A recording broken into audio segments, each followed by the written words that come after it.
¿Puede haber comunión entre Cristo y Belial? Hola, ¿qué tal, queridos amigos? Soy el Padre Andrés y quiero hacer una réplica a las declaraciones del Padre Sodalinde en su defensa del monumento de la Guadalupe Coatlicue que se ha erigido recientemente en la ciudad de Guadalajara, Jalisco. El Padre Sodalinde afirma directa o indirectamente en sus declaraciones en su defensa de esta estatua que, número uno, Dios se revela igualmente en todas las religiones. Número 2. La Virgen de Guadalupe se quiso identificar con la Coatlicue. Número 3. La Virgen de Guadalupe es la Madre Tierra. Y número 4. Todos los que no piensan como Él son ignorantes y fanáticos. Voy a mostrar que su postura es ajena a la fe de la Iglesia y que cuando el padre Sodalinde habla de este modo, no habla en nombre de la Iglesia, sino en contra de ella. En primer lugar, la Iglesia Católica reconoce una única revelación divina, histórica y objetiva, externa y sobrenatural, que como enseña el Concilio de Trento, está contenida en los libros escritos y en las tradiciones no escritas, que fueron recibidas por los apóstoles de la boca del mismo Cristo, o que transmitidos como de mano en mano desde los apóstoles bajo el dictado del Espíritu Santo han llegado hasta nosotros. El Concilio Vaticano II, en su Constitución dogmática Dei Verbum sobre la divina revelación, afirma en el mismo sentido que la revelación preparada en la historia a través de la antigua alianza alcanza su plenitud en Jesucristo nuestro Señor y queda consignada en los textos sagrados y en la tradición apostólica, de la cual son testigos los padres de la Iglesia. Como explica la carta a los Hebreos, de muchas y distintas maneras habló Dios a los hombres desde antiguo, a nuestros padres por medio de los profetas, y en estos últimos días nos ha hablado por medio de su Hijo. Esta es la única revelación divina, sobrenatural, que la Iglesia reconoce en la historia y fuera de ella no existe revelación alguna sobrenatural.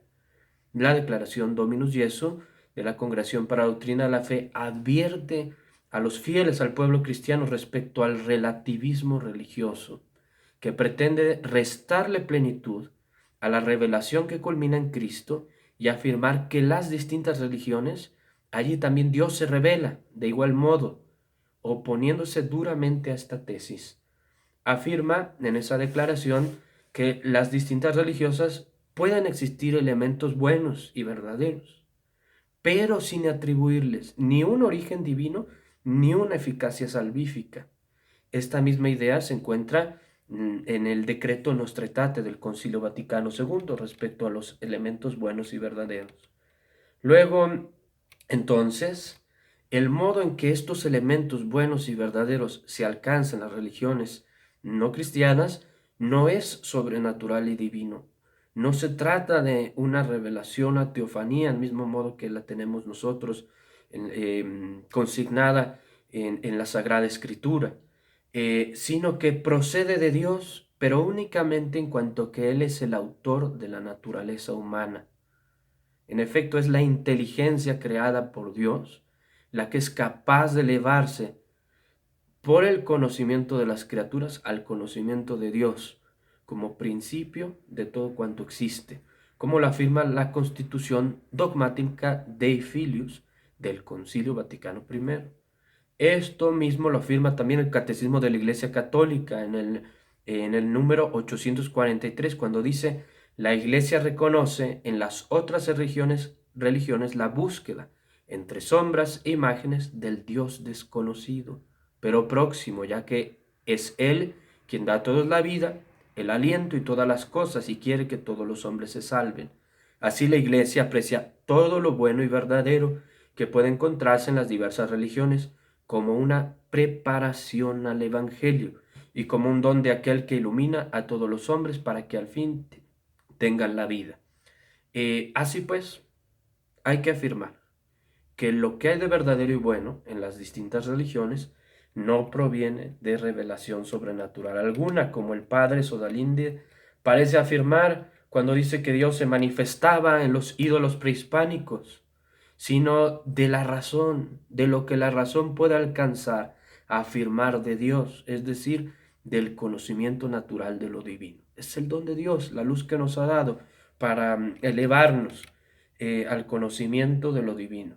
Y más aún, la misma declaración Dominus Jesio, como la encíclica Redemptoris Missio, afirman ambas que, a pesar de que la razón natural es apta para afirmar con verdad la existencia de Dios, estos juicios en las distintas religiones están siempre dependiendo de otros errores y supersticiones, de modo que se vuelven un obstáculo para recibir el Evangelio. Dice así, la cito, Dominus Jesum número 89, por otro lado, no se puede ignorar que otros ritos no cristianos, en cuanto dependen de supersticiones o de otros errores, constituyen más bien un obstáculo para la salvación.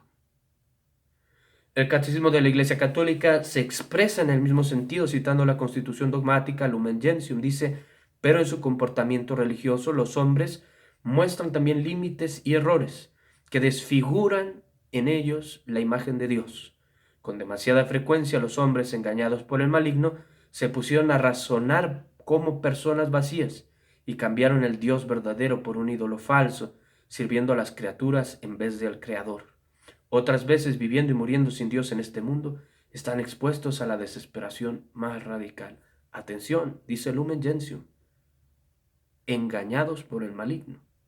Estos errores, que son obstáculo para la salvación y que desfiguran la imagen de Dios, pueden ser resumidos en uno solo, la idolatría. Ahora bien, respecto a las culturas prehispánicas, hay que decir que la idolatría que hay en ellas no invalida aquellos elementos virtuosos que son verdadera preparación del Evangelio y que indudablemente constituyen una riqueza cultural en nuestras raíces y que los amamos. Sin embargo, desde el punto de vista de la fe de la Iglesia, no se puede hacer un juicio teológico adecuado negando el hecho mismo de la idolatría que existía en estas culturas. Es inadecuado, al contrario, es un dato imprescindible, incluso esencial, para comprender la naturaleza verdadera del acontecimiento guadalupano y su alcance en la historia de la salvación para nuestras tierras. Afirma el padre Sodalinde que la Virgen de Guadalupe quiso identificarse con la Coatlicue, pues, según esta interpretación, la Virgen María se habría presentado como una falsa diosa. Fíjense lo que está diciendo el padre Sodalinde, un ídolo que era venerado por los habitantes del Valle de Anahuac. Esta afirmación es absolutamente falsa y no se deriva de la lectura del Nican Mopohua. En el Nican Mopohua la Virgen María se presenta como madre del verdaderísimo Dios por quien se vive, el creador de las personas, el dueño de la cercanía y de la inmediación, del junto y del cerca, el dueño del cielo, el dueño de la tierra. Los términos que utiliza Ipalnemowani, Intloquenahuaque, Teyocoyani y Luicagua no hacen referencia a los ídolos, esto es muy importante, sino precisamente a aquella noción de lo divino que tenían y que provenía de su aspiración natural a Dios y del modo particular en el que esta aspiración y esta razón se ejerció respecto a lo divino.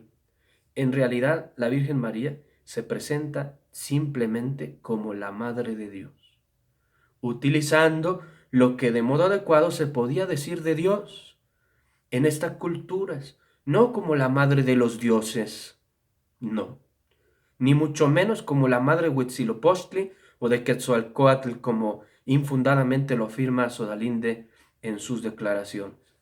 Así pues, la guadalupana no solo no se identifica con los ídolos, sino que su presencia significa el fin de la idolatría en nuestras tierras mexicanas, porque precisamente rescata aquellos elementos verdaderos de la aspiración religiosa náhuatl y los purifica de los errores, de la superstición y de la idolatría que los envolvía.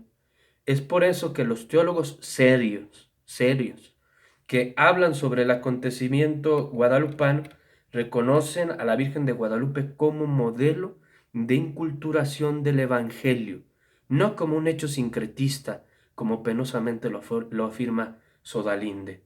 Ahora bien, las consecuencias de lo que afirma Sodalinde son desastrosas.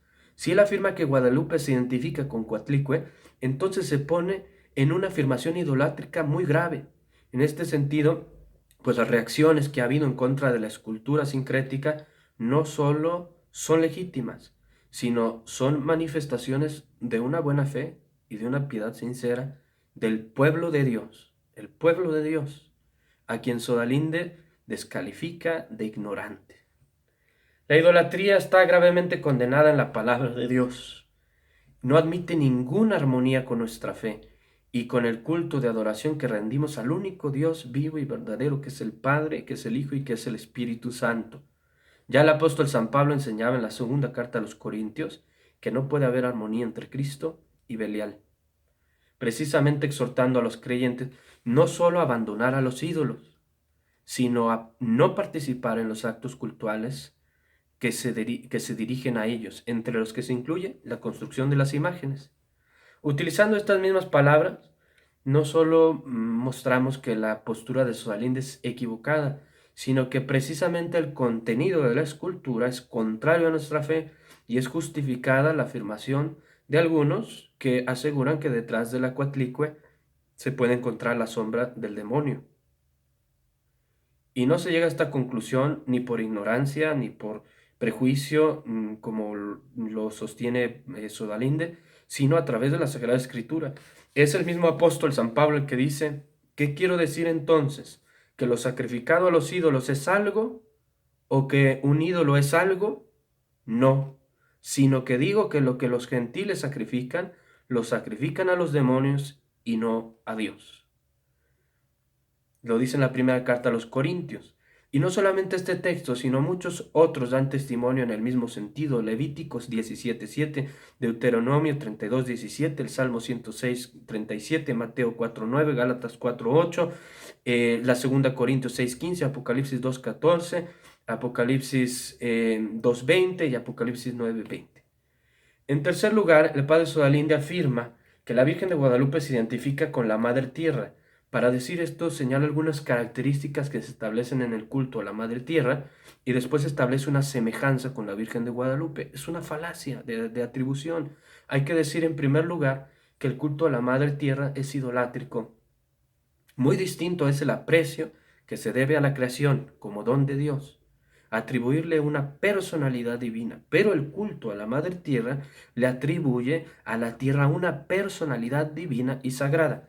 En este sentido es idolátrico y es totalmente falsa e impía la afirmación del padre Sodalinde y aplica la misma crítica que hemos establecido en el punto anterior.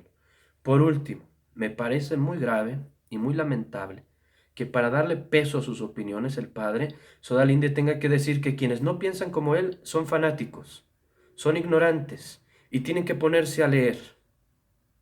Incluso al cardenal Sandoval lo incluye en su desprecio. Esta es la típica falacia ad hominem para desacreditar al interlocutor, que en este caso no solamente es un error argumentativo, sino que resulta ser sumamente ofensiva. Con estas palabras quiero mostrar y concluir que la opinión del padre Sodalinde es una opinión teológica carente de fundamento dogmático y que no representa la fe de la Iglesia Católica. Que la Virgen de Guadalupe, que ha venido a visitarnos para mostrarnos a su Hijo Jesucristo, luz del mundo, destruya las tinieblas de la idolatría y nos conduzca hacia las fuentes tranquilas de la fe. Dios los bendiga y los espero en el curso de Teología Moral todos los jueves a las 9:05 p.m. hora de México en el canal fanpage de Facebook.